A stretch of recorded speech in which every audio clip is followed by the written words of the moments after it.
થાકી જવો છે, ઠંડી પણ બહુ છે. સાચું કહું કૌશલ્ય, આ ગામની શાળાના વિકાસ માટે થઈ ને સરપંચ સાથે ગ્રામ પંચાયત છે, તલાટીની ઓફિસ છે, બધે ફરી વળવું પડે છે મારે. અરે ચા પીવાનો પણ મને સમય મળતો નથી. પણ આજે ઘરની તારા હાથની બનાવેલી ચા મને પીવા મળશે.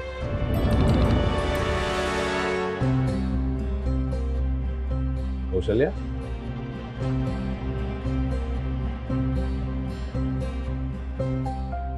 એ કૌશલ્યા, શું થયું? કેમ કઈ બોલી નથી રહી? ના, રુદ્ર અને અનુશ્રી બહુ ક્યાં ગયા છે?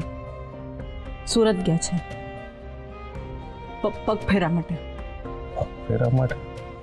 આમ અચાનક? શું થયું છે? સાચું કહે તો કૌશલ્યા. તમ ઘરે નહોતા ને ત્યારે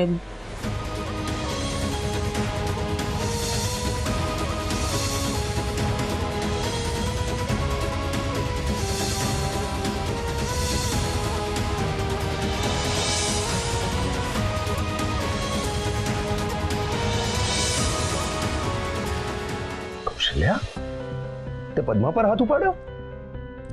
મેં ઉપાડ્યો નથી, મારાથી ઉપડી ગયો એ બધું બોલતી હતી એમાં. હા કૌશલ્યા, ના, આવેલા સામાનને તે પાછો મોકલાવ્યો એ તો સારું જ કર્યું છે. પણ હું માસ્તર થઈને નિશાળના છોકરાઓને શીખવાડવા માટે હાથ નથી ઉપાડતો, અને તું આ ઘરની મોટી વહુ થઈને નાની વહુને શીખવાડવા માટે તે હાથ ઉપાડ્યો? હું કહું તો છું, મારાથી ઉપડી ગયો આવેશમાં આવીને. હું માફી પણ માંગી લઈશ એની, પણ પદ્માની જીદ અને એનું બોલવાનું બહુ જ ખોટું હતું.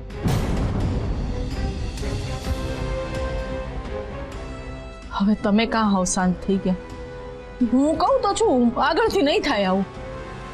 કૌશલ્યા, મને ખબર છે કે હવે પછી આ ઘરમાં આવું નથી થવાનું. સાચું કહું ને, હજી પણ હું મહેન્દ્રને મારો મિત્ર જ કરું છું, અને આવું પગલું ભરીને એણે મને બહુ ઊંડો ઘા આપ્યો છે. અને આપણા ઘરે જે સામાન મોકલાવ્યો છે ને એને કારણે મારા ઘરમાં જે કંઈ પણ થયું છે ને એ સાચું કહું કૌશલ્ય, મને એમ જ થાય છે કે મહેન્દ્રએ આ બધું કરતા મારો વિચાર નહીં કર્યો હોય. મને ખબર જ હતી કે આ બધું જાણીને તમને બહુ તકલીફ થવાની છે, પણ તમે ચિંતા નહીં કરો. મારા માટે છે ને તમારું અને આ ઘરનું સામાન બધા કરતા આગળ છે, અને હું કોઈ પણ કાળે એ જાળવીને જ રહીશ. મેં છે ને દત્તુને પણ કહી દીધું છે કે એણે અને નવી વહુએ ઉત્તરાયણનો તહેવાર તો અહીંયા જ ઉજવવાનો છે આપણે ત્યાં. એની ચિંતા તમે કરો માં. એના અભિમાનનો જવાબ મેં બરાબરનો મોકલ્યો છે. એનું ઘમંડ તૂટતું જ હશે, અને કદાચ એને ભાને પડી હશે કે એણે બહુ ખોટું કર્યું છે. હમણાં ને એને મૂકો પડતો. હું શું કહું છું, આ ઉત્તરાયણ છે, હે, પાછી ઘરમાં નવી વહુ છે, એટલે લાડુ ચીક્કી પતંગ ફિરકી બધું સામાન સામગ્રી તો, અને નવી વહુનો પાછો પેલો તહેવાર છે, એને કઈ રીતે ઉજવવાની ટેવ છે બહુ કઈ ખબર નથી આપણને. પતંગ ચગાવી ગમે છે કે કોઈ શહેરીકરણ છે એની રીતમાં, કે એટલે મૂળ વાત કે તહેવાર ઉજવવાનો છે ને ફદિયા જોઈએ છે થોડાક.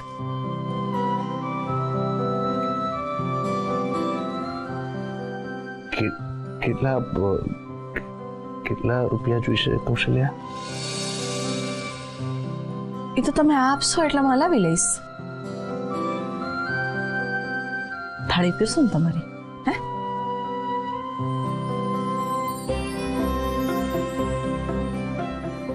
હલાવી લેશે.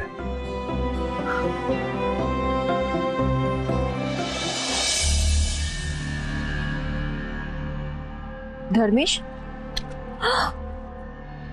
આ શું કરો છો તમે? આંધળી છે તું? દેખાતું નથી કે ડ્રિંક લઈ રહ્યો છું એમ? હમણાં સુધી બંધ દરવાજામાં રૂમની અંદર પીતા હતા, અને હવે ઘરની બહાર? આ તો શું વાંધો છે તને?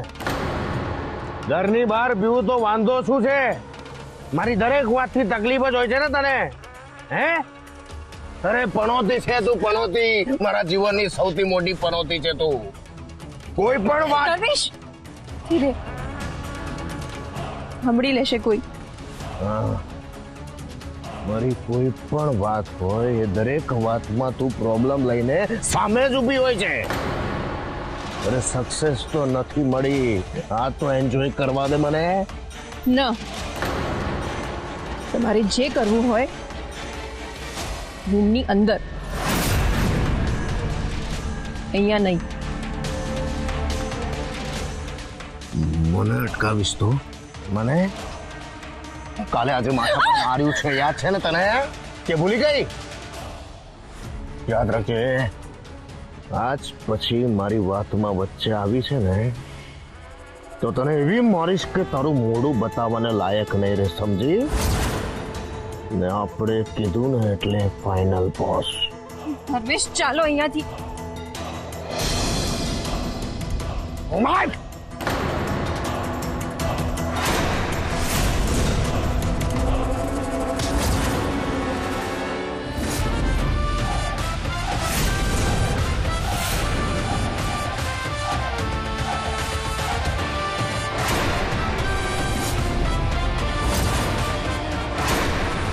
પોતાની પત્ની પર હાથ ઉપાડતા શરમ નથી આવતી?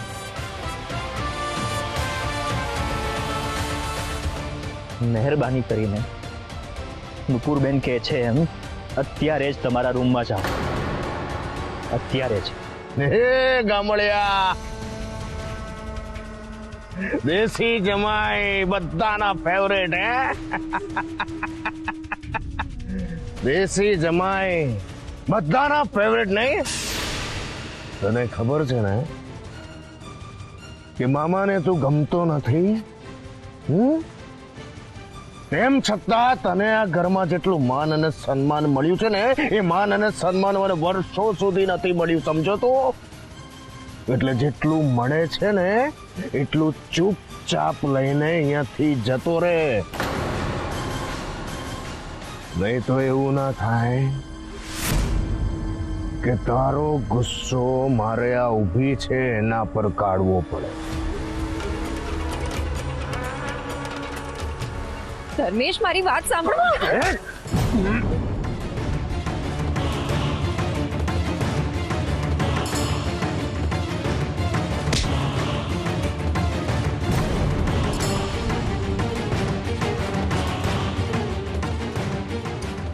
આ મારા બેન છે, એટલે આજ પછી જેમને હાથ પણ અડાડ્યો છે ને તો ફાડીને ફેંકી દઈશ.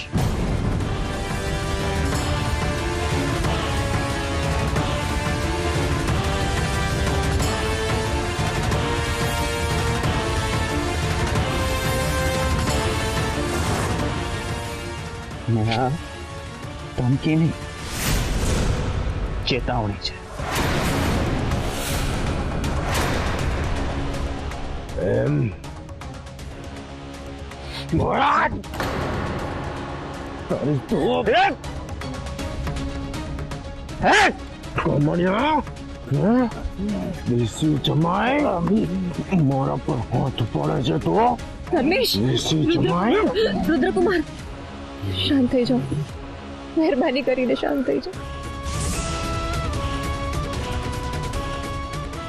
ધર્મેશ, ધર્મેશ,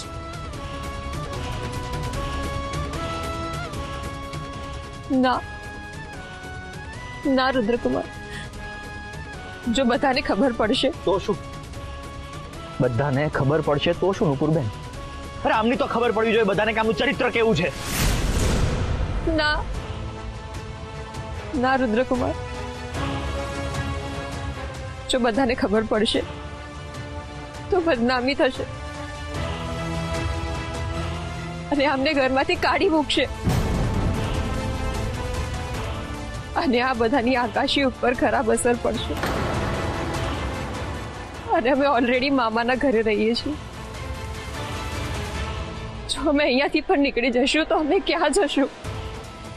એટલે પ્લીઝ પ્લીઝ હું તમને રિક્વેસ્ટ કરું છું કે કોઈને ખબર ના પડવી જોઈએ.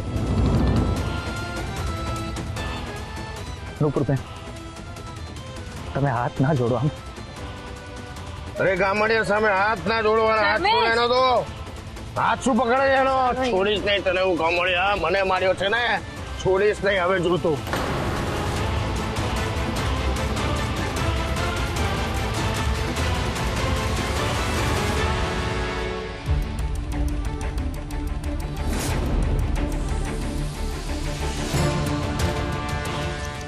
ઉપર જા, હું આવું છું હમણાં થોડી વારમાં.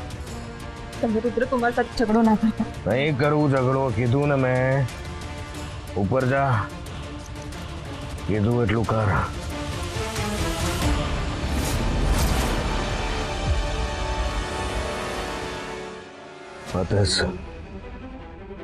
તે સારું નથી કર્યું રુદ્ર. અત્યાર સુધી તે મારો શાંત સ્વભાવ જોયો છે, પણ હવે મારો કપટી અને દુશ્મની વાળો સ્વભાવ જોવા માટે તૈયાર થઈ જાતું. આજથી મારા જીવનનું એક જ ધ્યેય, એક જ ટાર્ગેટ છે, રુદ્રની બરબાદી. ને થશે જ કોઈ પણ હાલતમાં.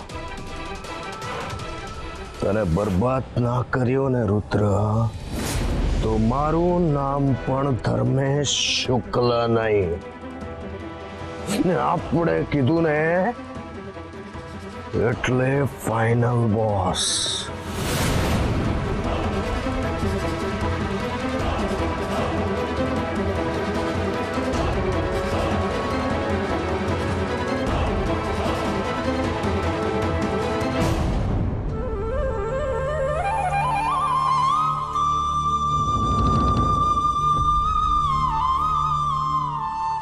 કૌશલ્યા,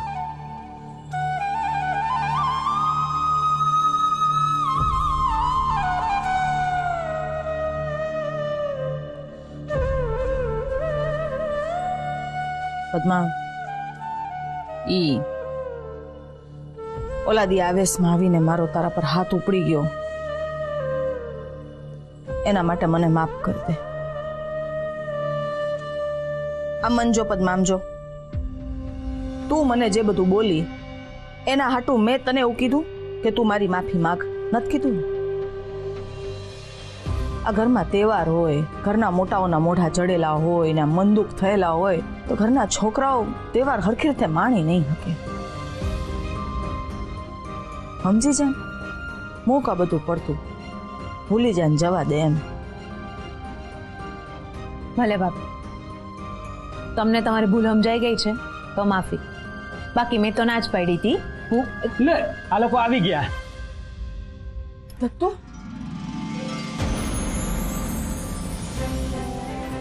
પધારો દીકરા. પગ ફેરા પછી ઘરમાં તમારું સ્વાગત છે.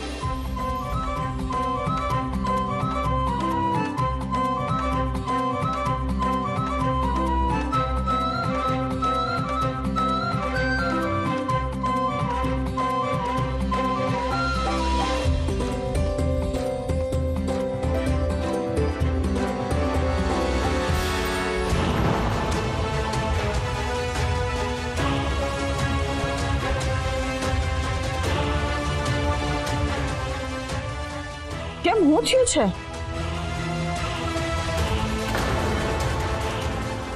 તમારા બેયના મોઢા કેમ આમ પડેલા છે?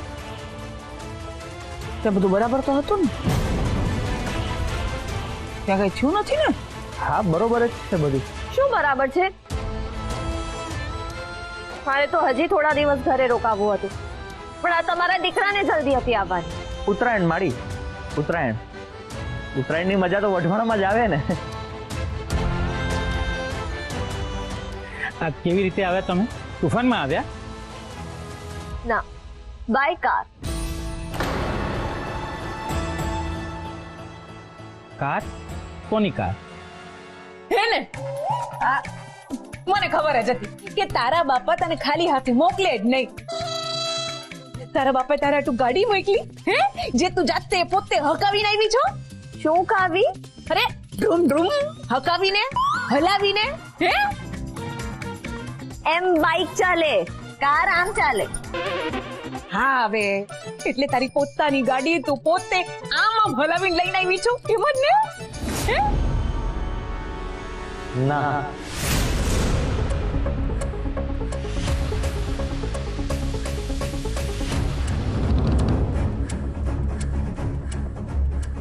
એ બંને મારી ગાડીમાં આવ્યા છે ને કાર પણ મેં જ ચલાવી છે. તમે કોણ? Business partner. મહેન્દ્ર અંકલ સાથે હમણાં જ બિઝનેસમાં જોડાયો અને પણ બિઝનેસ પાર્ટનર હોય તો પગ ફેરામાં હારે હું કામ આવ્યા છો? એટલે કે ધંધામાં હારે હોવું અને ઘરના સભ્ય હોવું એ બેમાં તો બહુ મોટો ફેર છે. આ વાત કઈ મને સમજાણી નહીં. એટલે તમે અનુશ્રીને મૂકવા હાટું છેક ત્યાંથી અહીંયા આવ્યા છો એમ? પદ્મા, નવી વહુને ને દત્તુને મૂકવા આવ્યા છે ઈ તો આપણા ઘરના મહેમાન કહેવાય. અને પછી આમ કઈ દરવાજો ઉભા રાખીને સવાલો ન પૂછવા માંડાય. ના ના, ઇટ્સ ઓકે. આ બાજુ જ મારી બિઝનેસ વિઝિટ હતી તો મને થયું કે અનુશ્રી અને રુદ્રને અહીંયા ઉતારતો જાઉં. ચલ Anushree, I take your leave. અરે હોય કઈ, દરવાજેથી પાછા થોડા નીકળી જવાય. ના ના, ભલે તમે સુરતમાં ઉત્તરાયણ ન મનાવી, પણ અમારા વઢવાણમાં તમને ઉત્તરાયણ મનાવ્યા વગર અમે પાછા નહીં જવા દઈએ.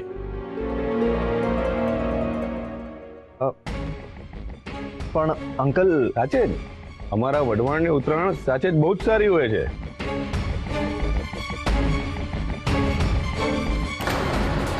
અને તમે તો મહેમાન છો, હા, એટલે રોકાઈ જાઓ. ઉત્તરાયણ મનાવીને જ જજો.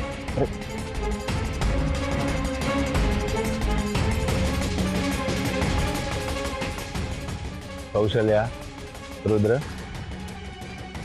મહેમાનની રોકાવાની વ્યવસ્થા કરો. હા, દત્તુના બાપુએ કીધું રોકાઈ જાવ એટલે રોકાઈ જવું પડે તમારે. હું આવું. ચાલ હવે રસોઈની વ્યવસ્થા કર, મહેમાન આવ્યા છે. હાલ.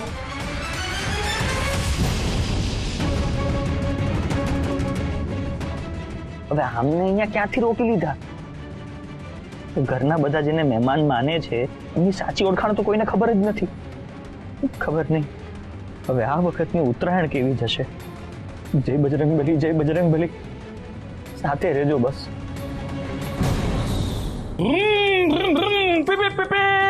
પુરોહિત નિવાસીઓ આવી જાઓ, પતંગો આવી ગઈ છે. હા હા હા, આ જો આમ હોય મનોહરભાઈ નું તો ઉત્તરાયણ પહેલાનું કામ પૂરું થઈ ગયું. હા, મેં તો ના જ પાડી હતી કે જાસ્મીનના પપ્પાને ઉત્તરાયણના કામમાં કઈ કેવું જ ન પડે. આપણે એક કોડી પતંગ મંગાવીએ ને ઈ 4 કોડી લઈને આવે, પણ એમાંથી એકે ઉડે જ નહીં. આપણને તો 4 કોડી ઓછી જ પડે.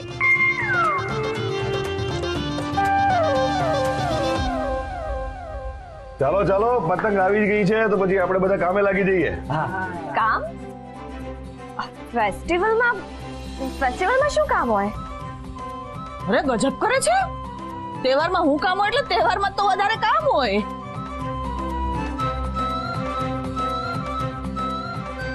હજી તો પતંગને કન્યું બાંધવાની છે, લાડવા બનાવવાના છે, પૂંછડી ચોટાડવા લઈ તૈયાર કરવાની છે. કા કન્ના આપણે બાંધવાની હોય તો અમારે ત્યાં તો બંધાયેલી જ રેડી મળે છે ને સંગમ? યસ, આપણે ત્યાં તો સર્વન્ટ એટલે કે કામવાળા જ કન્ના બાંધી લેતા હોય છે. તો પછી આપણને ક્યાં ખબર પડે? લો, આ બધું કામ જો નોકર કરે તો ઉત્તરાયણની તમે શું મજા લીધી? આમાં મજા તો મજા જોઈ ને. અરે બધા ભેગા બેહીને કન્ના બાંધે, વાતો થાટી જાય, ગીતો વાગે, ચા આવે, નાસ્તો પાણી, ગાંઠિયા ને જલેબી હોય. આમ કરતા કરતા મોડી રાત ક્યારે થઈ જાય ખબર જ ના પડે. આને કહેવાય ઉત્તરાયણની સાચી મજા. વોટએવર. ઓ બેન, હજી તો જમવાનામાં ઊંધિયું બનશે, 5 ધાનનો ખીચડો બનશે. એના માટે આખી રાત બેસીને આપણે શાક સમારવાનું છે, દાણા વીણવાના છે. ક્યાં છો તું? ગોડ, હા તો બહુ જ ટીડિયસ જોબ લાગે છે સંગમ. ઉત્તરાયણમાં આટલા બધા કામ. બહુ દીકરા, ભલે વઢવાણની ઉત્તરાયણ તમારા સુરત શહેર જેવી ભલે ના હોય,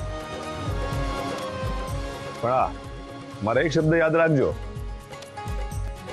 કે વઢવાણની તમારી આ પહેલી ઉત્તરાયણ યાદગાર બની રહેશે. વાવ, તમે લોકો જે રીતે બિલ્ટઅપ કરી રહ્યા છો, આઈ એમ રિયલી એક્સાઇટેડ નાઉ. મજા આવી જશે. હે ને? એટલે કે મને પણ સાંભળીને પહેલા થોડું સ્કેરી લાગ્યું, પણ હવે હું પણ એક્સાઇટેડ છું.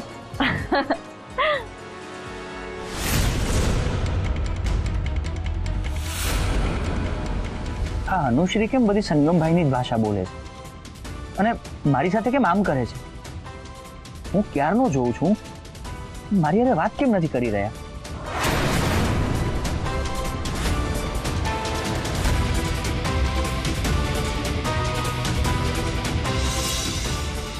હાલો હાલો બધા ઘરના બાંધો, હું ઊભા છો, જલ્દી આ થકાવો.